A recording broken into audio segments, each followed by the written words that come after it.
कौन है मशहूर चाइनीज एक्ट्रेस सिंग फेई और क्यों है वो इतनी ज्यादा मशहूर, और भारत की शादीशुदा औरतें मांग में सिंदूर क्यों लगाती हैं, और स्कॉटलैंड में शादी से पहले दुल्हन के साथ कुछ ऐसा किया जाता है, जानकर चौंक जाएंगे आप। और जापान के स्कूल में लड़कियों के लिए एक ऐसा रूल सुनकर शर्मा जाओगे आप। और अगर जंगल की आग में फंस जाए तो अपनी जान कैसे बचाई जा सकती है, और राहुल गांधी की असली पावर आपको चौंका देगी। तो बने रहिए वीडियो के एंड तक। नंबर 1, अगर आप चाइनीज मूवी या फिर चाइनीज ड्रामा देखना पसंद करते हो तो आपको सिंग फेई के बारे में तो पता ही होगा। ये चाइना की बहुत ही मशहूर स्टार हैं। इन्होंने अपना डेब्यू 2015 में किया और तब से ये बहुत ज्यादा फेमस हो गई, पर इनकी पहली फिल्म तो नहीं चली। लेकिन जब इन्होंने 2015 के एंडिंग में पहला ड्रामा किया तो वो बहुत ही ज्यादा वायरल रहा। इसके बाद तो मानो इन्होंने चाइनीज ड्रामा में अपनी अलग ही पहचान बना ली। आज इनके लगभग सारे ड्रामा बहुत ही ज्यादा पॉपुलर हैं और इनको चाइना के साथ बाहर के कई देशों में भी बहुत ज्यादा देखा जा सकता है, जिसकी वजह से इनकी पूरी दुनिया में फैन फॉलोइंग है। और आजकल चाइनीज ड्रामा लोगों के बीच काफी ज्यादा पॉपुलर हो रहा है और इस बीच सिंग फेई बहुत ज्यादा मशहूर हो रही है। ये सोशल मीडिया पर भी बहुत ज्यादा पॉपुलर है। इनके लगभग 9 लाख से ज्यादा फॉलोअर हैं। नंबर 2,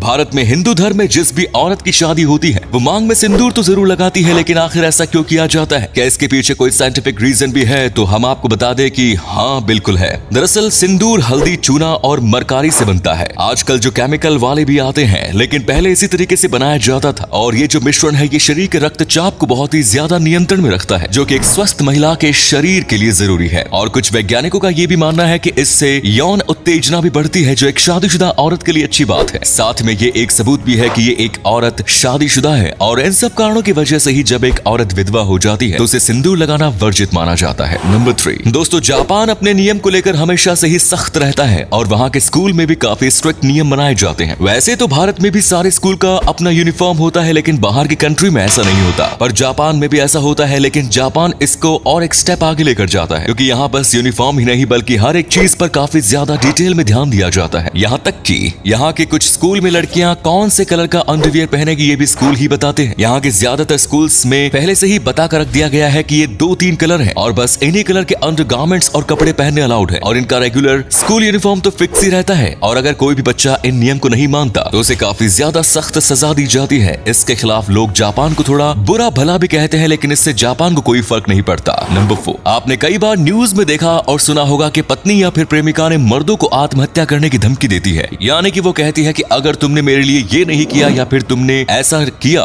तो मैं आत्महत्या कर लूंगी। और इसके बाद लोग काफी टेंशन में आ जाते हैं, उन्हें समझ में नहीं आता कि वो क्या करे और इसी बीच वो गलत कदम भी उठा लेते हैं। और हो सकता है कि आप में से कुछ लोगों के साथ ऐसा हुआ भी हो, पर इस चीज से आप काफी आसानी से बच सकते हैं। दरअसल आईपीसी धारा 503 और 506 के तहत अगर कोई भी लड़की, पत्नी, प्रेमिका किसी को भी आत्महत्या करने की धमकी देती है तो वो व्यक्ति उसके ऊपर केस कर सकता है और फिर पुलिस तुरंत उस औरत को अंदर कर देगी और उसके बाद आगे केस की कार्यवाही की जाएगी। और इसमें अगर आपकी कोई भी गलती नहीं निकली तो फिर उस लड़की को सजा भी दी जाएगी। नंबर 5, दुनिया में हर साल कई लोग आग से जलते जंगल में फंसकर मर जाते हैं। हालांकि ऐसा भारत में बहुत कम होता है, लेकिन पूरी दुनिया में ऐसा बहुत ज्यादा होता है। और जब जंगल में आग लगती है तो उसका टेम्परेचर 1500 डिग्री सेल्सियस से भी ज्यादा चला जाता है। ऐसे में बचने के बहुत कम तरीके हैं, लेकिन इन सब पर आपको हमेशा ध्यान देना चाहिए। सबसे पहला, आपको पैनिक नहीं करना है, क्योंकि ऐसी सिचुएशन में ऑक्सीजन बहुत कम होती है और अगर आप घबरा जाओगे तो टेंशन में आप ज्यादा ऑक्सीजन कंज्यूम करोगे। इसके बाद आपको अपने मुंह को ढक लेना है और एक शेल्टर को ढूंढने की कोशिश करनी है। आमतौर पर ऐसे टाइम पर जल्दी से इमरजेंसी आसपास पहुंच जाती है, इसीलिए आपको इस जंगल से बाहर निकलने की कोशिश करनी चाहिए। और अगर वो संभव ना हो तो किसी गुफा या फिर गड्ढे जैसी जगह में छिप जाना चाहिए जहां आग ना आ सके। नंबर 6, हर एक देश में शादी से पहले कई अलग अलग रस्में होती हैं। वैसे ही एक अजीब सी रस्म स्कॉटलैंड में भी है जिसे ब्लैकिंग ऑफ कपल कहा जाता है। और इस रस्म में दूल्हा और दुल्हन दोनों को शादी से कुछ वक्त पहले उसके परिवार वाले उनके ऊपर कुछ इस तरीके से पानी, अंडे, टूटे हुए ब्रेड के टुकड़े और ना जाने क्या क्या चीजें फेंकते हैं। और ऐसा नहीं है कि ये घर के अंदर या फिर अकेले में किया जाता है, बल्कि जब भी वो सड़क पर मिलते हैं तो उनके साथ ऐसा किया जाता है। ये एक प्रकार से ऐसा है जैसे को उनके ऊपर सरप्राइज अटैक किया गया हो। और कई बार तो फैमिली वालों के साथ साथ सड़क पर चलते लोग बीच में शामिल हो जाते हैं और फिर भी उन्हें नहीं रोका जाता, क्योंकि ये भी उनके इस रस्म का हिस्सा है। माना जाता है ऐसा करने से उनकी शादी के बाद आगे कोई समस्या नहीं आएगी। नंबर 7, सोशल मीडिया पर और बाकी सारी जगह पर राहुल गांधी को एक तरीके से अपने डायलॉग्स के लिए ट्रोल किया जाता है और उनकी स्पीच का भी कई बार मजाक उड़ाया जाता है। हम किसी का पक्ष नहीं ले रहे, लेकिन कई लोग तो उनको बेवकूफ भी मानते हैं। लेकिन आप में से ज्यादातर लोग ये बात नहीं जानते होंगे कि राहुल गांधी एक लाइसेंस पायलट है, यानी कि वो चाहे तो भी एक कमर्शियल पायलट की तरह काम कर सकते हैं। उसी के साथ इन्हें मार्शल आर्ट्स में भी ब्लैक बेल्ट मिल चुकी है, जो कि हमें ये बात बताती है कि राहुल गांधी भी काफी ज्यादा टैलेंटेड एक्साइटेड है क्योंकि आपको भी पता होगा कि पायलट बनना कोई आसान काम नहीं है। इसी के साथ जब इनके मार्शल आर्ट्स के पुराने फोटो और वीडियोस वायरल हुए तो तभी भी लोग काफी ज्यादा शॉक थे।